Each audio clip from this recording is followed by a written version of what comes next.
Why do some of us fall in love with fire?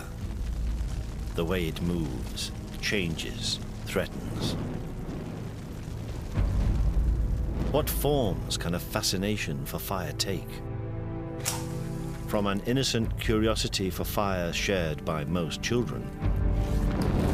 It gives you like a tingly feeling, you feel really nice. It just makes you feel a bit good and like lets all your anger out. To the psychopath serial arsonist who has an obsession to set destructive fires.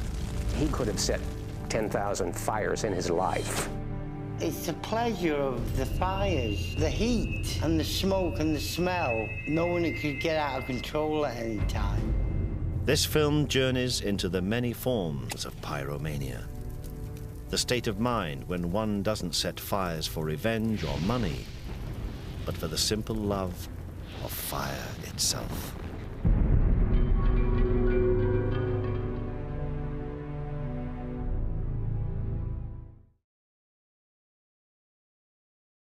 Okay, so pyromania is a very rare disorder, and the incidence of the condition is below 1% in the majority of studies. Pyromania can take place in children as young as 3 years old. Only a small portion of children and adolescents apprehended for arson are suffering from pyromania. 90% of individuals diagnosed with pyromania belong to the male population. In a survey participated by 9,282 Americans using DSM-IV-TR, individuals suffering from impulse control disorders collectively affected 9% of the entire population. Pyromania is an impulse control disorder. People with an impulse control disorder can't resist the urge to do something harmful to themselves or others. In this case, the psychological impulse to set fires becomes apparent. The brain is thinking, yeah, this is bad, but you react too fast to be able to stop yourself from doing it. Behaviors with this disorder can include the deliberate and purposeful fire setting on more than one occasion, tension or arousal before the act, fascination with, interest in, curiosity about, or attraction to fire, and its situational context. Symptoms can include, obviously, setting fires and once feeling pleasure or relief when setting and watching the fires, not caring about the loss of property, the injuries, or even the deaths that result from the fires. There are 6 mandatory criteria for one to be diagnosed as a pyromaniac. 1. The person must have set fires deliberately and purposely on more than one occasion.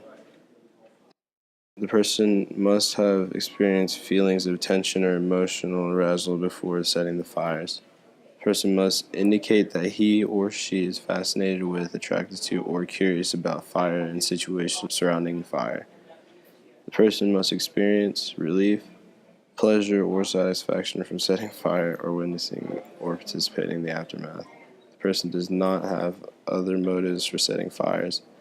The fire setting cannot be better accounted for by antisocial personality disorder or a conduct disorder or maniac episode. The first method of treatment is with drugs. Fluoxetine is generally effective, while clomipyramine and paroxetine have mixed effectiveness.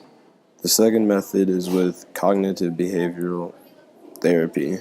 CBT is when therapists try to influence their patients to think and behave differently. This works especially well with child pyromaniacs, but not as much with adults because of lack of cooperation. Pyromania is perceived as an obsession to start fires, which is actually exactly what it is, but it doesn't really have that much awareness. It's not very known because really only 1% of the nation or really the world has it and is actually diagnosed with it.